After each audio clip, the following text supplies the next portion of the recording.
Wow, this is just not going well. Let's try that again.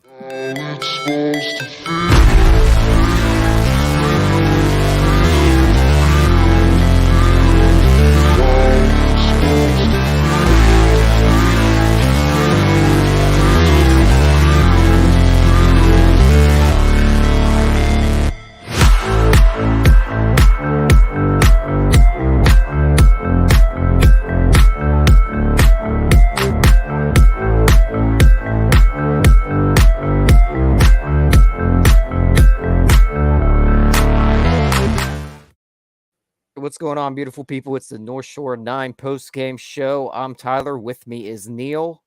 Neil, the Pirates win this one against the unbeatable Atlanta Braves. And the Pirates just beat them up today. I don't know how we split the season series with these guys. The level of talent is just so big in disparity. I have no idea how we're competing with them, but today was great. I mean, I'll be honest. The Pirates are playing really good baseball right now. Today, Jim mentioned it earlier. He said this might have been the best game the Pirates have played all year. They played a really good game today, especially at the plate, and we'll get into all that stuff. But really, in the last probably 3 weeks, the Pirates have played some pretty decent baseball. Yeah, I mean, wasn't it Mackey who tweeted out that we're like, I think like 4 games over 500 in our last 50 games? You know, it's been a while of like pretty watchable baseball. It kind of like makes you frustrated that we didn't call up these guys sooner, because like you're probably looking at a nicer outlook on the season if Endy's up, if Peguero's up, if Davis is up sooner. But it's been at the very least, it's something to build on going into next year. Yeah, it is. But Pirates win this one 8-4 final. My brain's just kind of fried, but yeah, 8-4. They get an insurance run there in the top of the 9th. Where do we want to start with this one? Do we just want to go right into the fireworks that just started this whole thing off? I think that's the only proper way to do it. You have to. So, bottom of the first, Ronald Acuna's up. Johan Oviedo was on the mound for the Pirates today. Oviedo throws 3 pitches that are a little bit in. Acuna doesn't exactly like that. A little bit of jawing back and forth. What's your take on that whole situation there, Neil? I could do without the Braves pretending like Acuna gets shot every time the ball comes anywhere near the inside zone.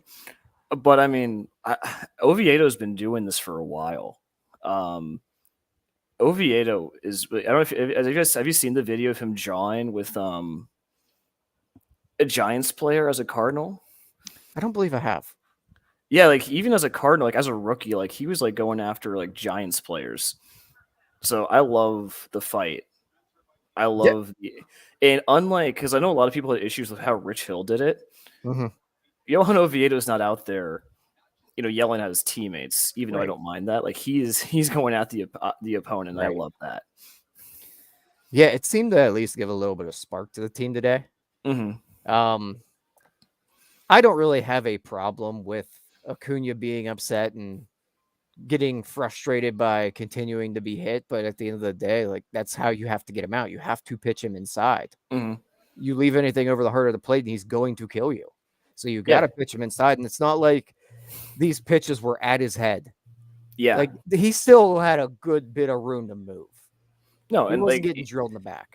I mean, correct me if I'm wrong. He kind of does like crowd the plate a little bit, like doesn't he? Like it's not like Anthony Rizzo levels of crowding the plate, but he sits inside, and and it was why the Pirates were so unpopular when we were good, right? Because all we did was throw pitches inside.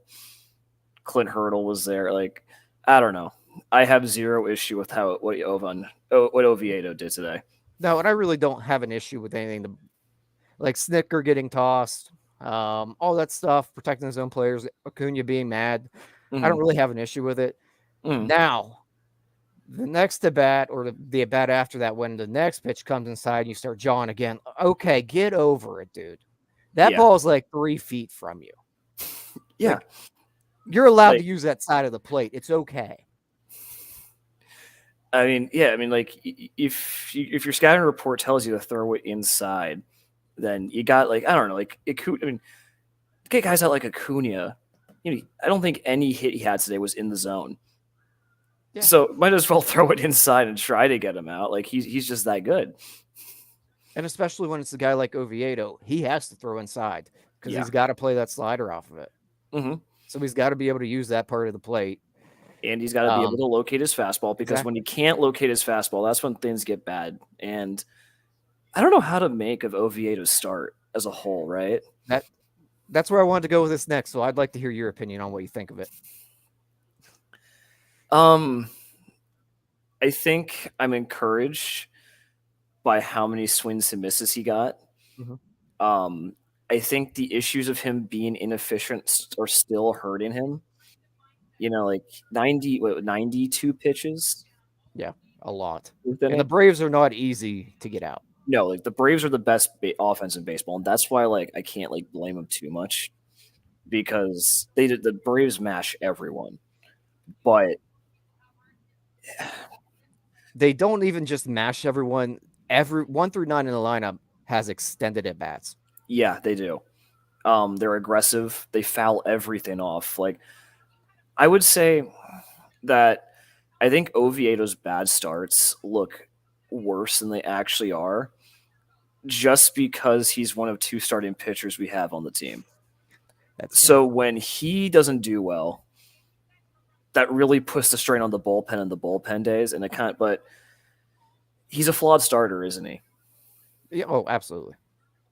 So early on watching, I think the first 2 innings in my head, I'm thinking, man, his command is really bad today. Yeah. But he was in the first 2 innings, it seemed like he was able to get away with it because his command was really bad, but it wasn't bad to the point where he was leaving pitches over the heart of the plate. He was just missing, like he was supposed to throw inside and he was throwing outside instead. So he wasn't leaving anything middle. It's just he had no command of anything he was doing. There was no sequencing, nothing like that. So he was kind of effectively wild early, I'd say. Yeah. I mean, he did a decent job limiting damage, all things considered. He pitched out of some hard situations, but I mean, it was not a sustainable way to pitch. But do you chalk it up to Oviedo, or do you chalk it up to the Braves being the Braves? I think to an extent, it's just who Oviedo is. Mm-hmm. He's a number 4 or 5 starter, in my opinion, which is more than I ever thought he would be, to be honest with you. Yeah, I agree. But he's the type of 4 or 5 starter where you're either going to get 6 really good innings or you're going to get 3 or 4 really bad innings. Yeah. He's not a guy who's going to go give you a Rich Hill type of start every time out. It's either going to be electric or it's going to be brutal. And I'd honestly rather have that, because Rich Hill was getting kind of tiring by the end of his stay here. And I think an intriguing thing is that he gives you the good start more often than he gives you the bad start. But ever since, I think it's the last 2 starts since this complete game shutout haven't been good. Yeah. But he's also at an amount of innings that he really hasn't done in his career. Yeah. I think that's the impressive thing. I think he's going to be up to 170, 180 innings this year by the end when it's all said and done. He was stretched out. He had 5 starts for us last year. That's impressive. Yeah, it really is. On no planet did I think he'd throw this many innings for this team this year. Yeah, no, this was the best case. It's weird to say, but even though he only sitting on a 434 yard, it's kind of the best case scenario I think we could have hoped for with an Oviedo. I think that's a good way to put it. That if we go back to the trade deadline of last year, if you told us that Johan Oviedo was going to put this season together, I think what you just said is correct, that would be the best case scenario. I think every Pirates fan bites your hand off at that. Yeah.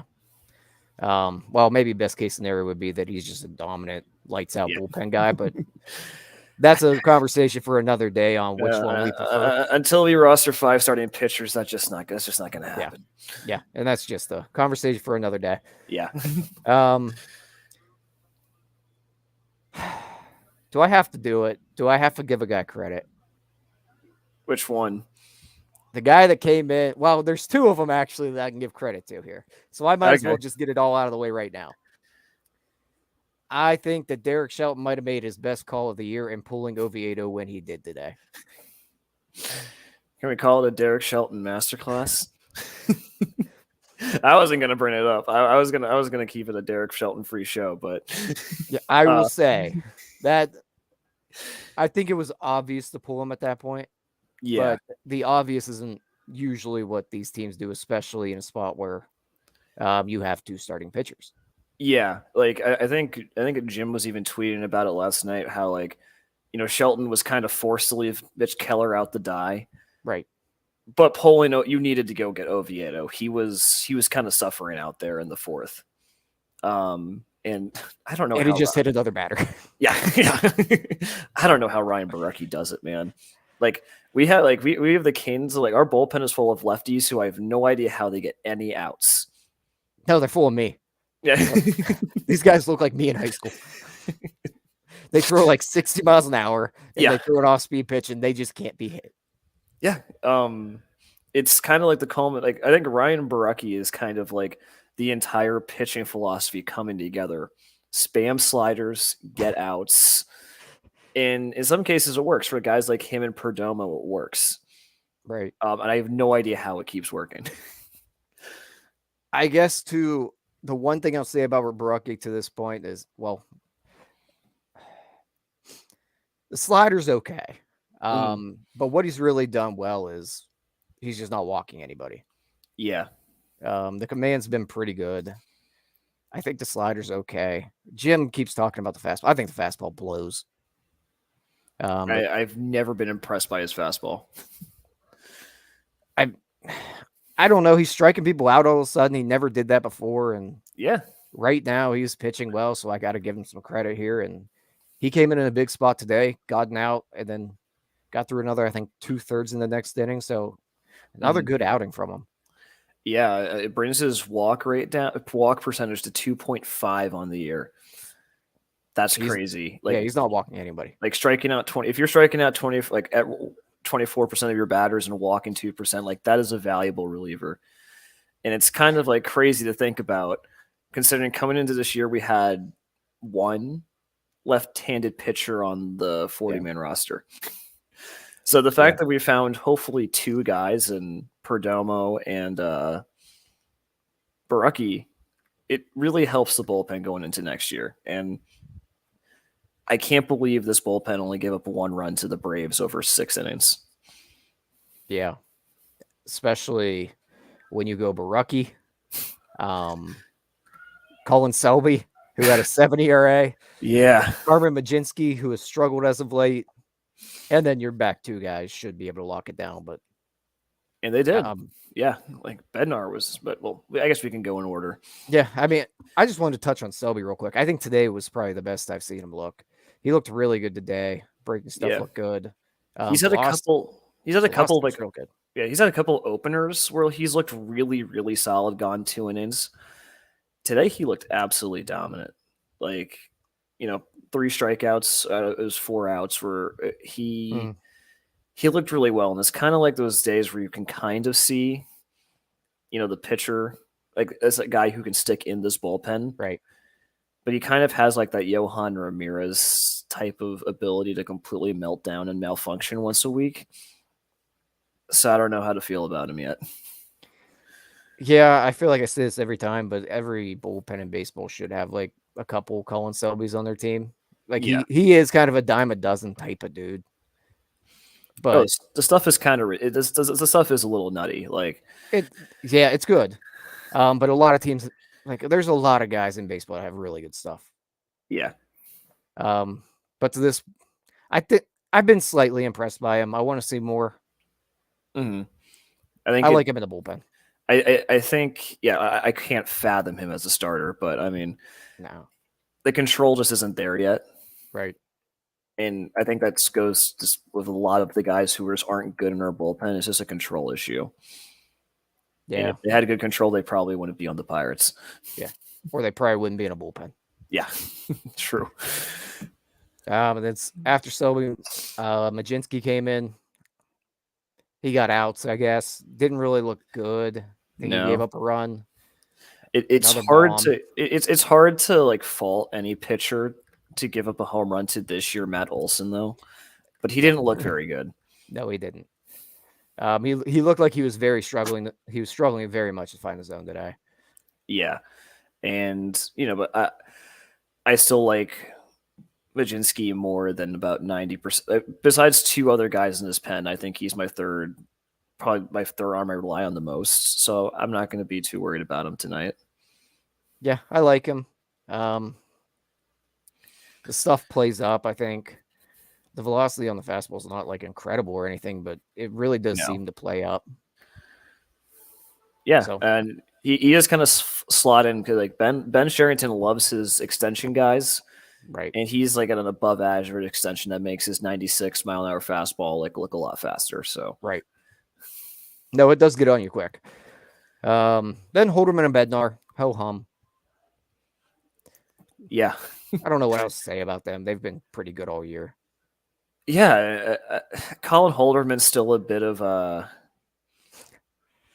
heart attack, but he has nights like tonight where he's unhittable. Yeah, but I think we've seen more nights recently where he has looked unhittable though. Yeah, he's grown into this season a lot. Like there was a point like in May or June, like does this guy even like belong in the 8th spot? But no, it was really bad there for about a month. The results weren't awful, but watching him was. Yeah, you could tell something was about to give, but he's looked really good, and he's always had the stuff. So yeah, I'm very happy. And then Bednar strikes out too, like it's nothing because it's David Bednar. It's David Bednar. I don't think there's anything else to say, except that people think he's washed because he had like 2 bad weeks, but where they threw him like every day. Yeah. So that wraps up the pitching. Can't fix stupid. No. Well, also they think he's fat, so. Yeah, well. Well, if that anything, that makes him more impressive. Right. So that'll wrap up the pitching there. Jump over to the hitting. Today, I think, was owned by Bryan Reynolds. Yeah. Bryan Reynolds was awesome. Collects 3 hits today. Homers, single, double, a triple shy of a cycle today. Mm-hmm. He's on time right now. Everything he does is on time. His swing looks just really good. He's locked in. Thank God, because I was starting to get a little bit concerned about him this year. If we were going to see a steady decline because he's not really that young. No. We're getting to the point of that age curve where we're going to be on the wrong side of it soon. So just the steady decline will make that contract very bad very quickly. Yeah, I mean, and like where the rate he's playing, like as like a 2 to 3 WAR player, like he's playing up to the contract, even if it's not like the best Bryan Reynolds we've seen. I do think he's been a bit unlucky this year in terms of like his hits. I don't think I think we should see a better Bryan Reynolds, but like even he's playing to the contract. Like $13 million a year is not a lot of money. And if you're getting an 800 OPS guy who's going to give you 25 home runs a year, like, and is like a spark plug to the offense, that's worth every penny to me. Yeah, no, I'm with you. I'm just thinking of if we have a down year this year, I'm a little more concerned going into next year with Bryan Reynolds. Yeah, no, that's fair. But I mean, I'm kind of just looking at it like right now, his numbers are pretty similar to last year. OPS is a little bit lower, but he's slugging a little bit more. Like, I just think he hasn't been walking a whole lot this year, which has been like his strike rate's a little bit up. But I've been happy with Bryan Reynolds since pretty much for the last 2 or 3 months, I think. Like, I think it's ever since he came back from his back injury, he's been pretty good. Like, yeah, he's been good for some time now. I think it was his hot months, usually June. Mm-hmm. So not really having the June that we're used to might have made me a little bit fearful. Yeah, I'm not really worried about Bryan Reynolds anymore. No, and it's nice like tonight where you remember why you gave him the contract. He's right. He's a very consistent bat. Like, he's not going to go on a homer every time, but I always feel like he has like a clutch single in him or a clutch double. Like, and you kind of just wish you would see more of it. Yeah. Plus, he's hitting the ball over the wall now, which is something that was missing. Yeah, I think that was was that his 20th? That was home run number 20. Yeah. All right, perfect. Yeah, so I don't know. I've always been a Bryan Reynolds fan. If he keeps doing what he's doing here, he's a spark plug, and I think the Pirates record kind of goes with him. Like as soon as Hayes and Reynolds heated up, right, the Pirates heated up, and you can kind of see that. Right. Another guy, 3 hits, Miguel Andujar. Do we have to talk about him? I guess. I mean, I guess his season OPS is up to 749, which is impressive. I don't know how he's getting hits. His swing is the worst. He is the worst swing I think I've ever seen. Yeah, it's bad. But I'm glad he got his 3 hits today. I'm never going to be angry that the Pirate did well. No, I don't know how. Yeah, I'm with you there. I'm just, you know what, everybody is going to have a night where they get some hits. Yeah, Miguel Andujar had some hits tonight. I'm not going to go over the moon about it. I'm not going to trash him. Let him have his moment. Yeah. I mean, I guess it's only right that we win a baseball game where Andujar, Sawinski, and Bay combined for 7 hits. Right. Like if that's happening, that means the night's going your way, usually. Right. Sawinski seems to be a little bit out of his prolonged slump. Yeah. So we seem to be a little bit on the uptick for him right now. So hopefully he can finish the season on a decent note. Has it been like a week now of him like hitting pretty decently? Yeah, about a week. Okay, yeah. I mean, it's nice. I'm really hoping this is the Sawinski we see the rest of the season. I just want him to not disappear for 2 months. Essentially, yes. Yeah. But I mean, we're gonna look back on. We're gonna have plenty of time to dissect this year by Sawinski. Mm-hmm. Honestly, at this point, I just want to see him end on a good note. That's really where I'm at with everybody. Yeah, no, you want to see them get like a lot better in September, even though September's kind of a wash of a month for us. Right. As much as I criticize Sawinski, like there is value in the 30 home run potential he has. Right. And if he can get there at the end of this year, I'd be really happy. That'd be a little tough to do, I think. I don't even know. He'd have to get really hot. Oh, he's at. I thought he was at 26, or he's at 24 home runs. Never mind. But I mean, for all this, if we want to like take any solace, his OPS has raised like 80 points this season. Yeah. So that's something we're going to dig into in the offseason, I'm sure, quite a bit. But for now, just finish it on a good note, Jack. Give us something to be encouraged about going into next year. And honestly, just earn a spot next year. Earn a starting position next year. Yeah, well, I don't know. It's not a conversation for the show, but I can't see where he's not our starting center fielder next year.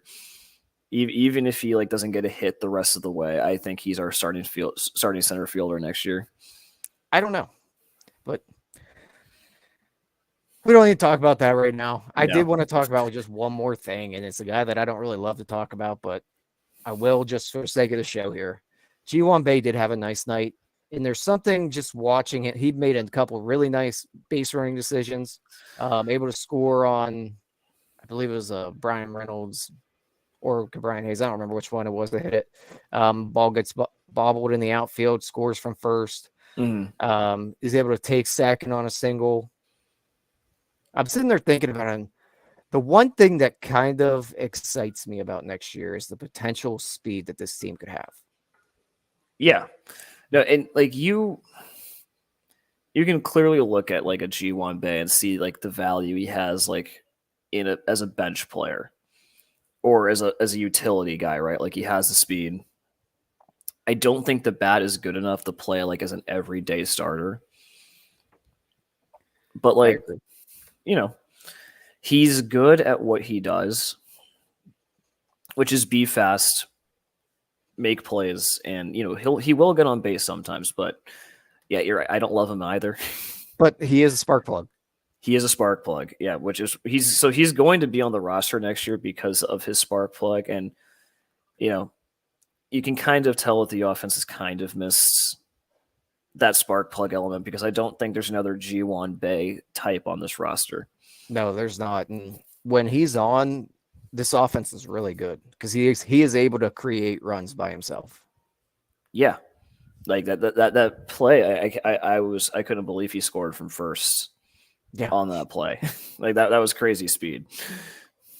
So getting O'Neal Cruz back next year, maybe adding a little more speed here and there, and this team should be a lot more athletic because really that's going to be their calling card.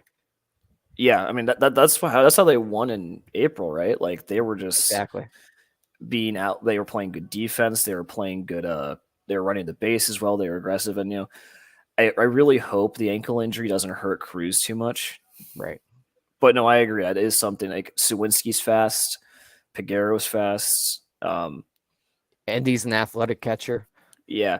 I mean, Hayes is actually pretty slow for a third baseman, but like he still can swipe 20 bags. Yeah, he still can. It is a much more athletic team. Like you're not looking at this team wondering how like they're MLB baseball players out in the field. And it's not a station to station type of deal at the plate. Yeah. Where it's single, pray for a home run. Yeah. The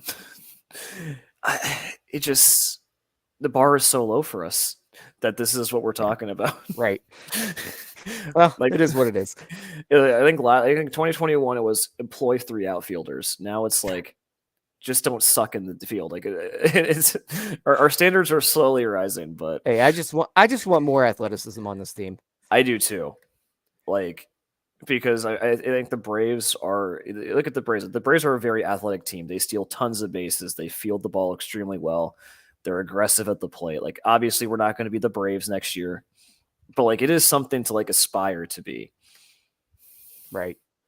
Yeah, I'm with you. You mentioned the bar we're talking about. I was thinking about this during the game too. This would have been a really fun game if the Pirates were in a pennant race right now. It had that kind of intensity. Yes. Like this is one of those games where like, you go up against a team like the Braves who are going to win like 110 games. You beat them on the road. It's chippy. Like people are yelling at each other. It would have been perfect. But I guess, the lottery next year is more important. Yeah. But we're not going to get into that. But at the end of the day, I mean again, it maybe missed 2013 or 15. Yes, it did. And at the end of the day, like I mentioned, it has been like about 2 months of pretty solid baseball, all things considered. It has. So, and if you told me that we had a better record than the Cardinals, Mets, and Padres, darn it, not the Padres, but half game behind the Padres, I think we'd all be pretty happy. Yeah, I think we'd think we're in a different position right now. Yeah. All right. Well, the Pirates can take the series tomorrow from the Braves. Yes, they can. The season series too. So, who is our pitcher tomorrow? Hopefully not TBD. TBD. It is TBD. According to the app, yes. I don't know if it's been announced because I have not been on Twitter yet. Yeah, no, I haven't either. Twitter's kind of been filled with football at the moment. Yeah, but today I watched a lot of college football today. So, it's Ortiz tomorrow. Okay. All right, that'll be interesting. I don't know how I feel about that. Well, another guy. Just hope that he can build Tillers next year. Yeah, and hopefully he doesn't get hurt too much by this offense because he's going to be tested. There is not a single like bad bat in the Braves lineup, and I'm constantly impressed.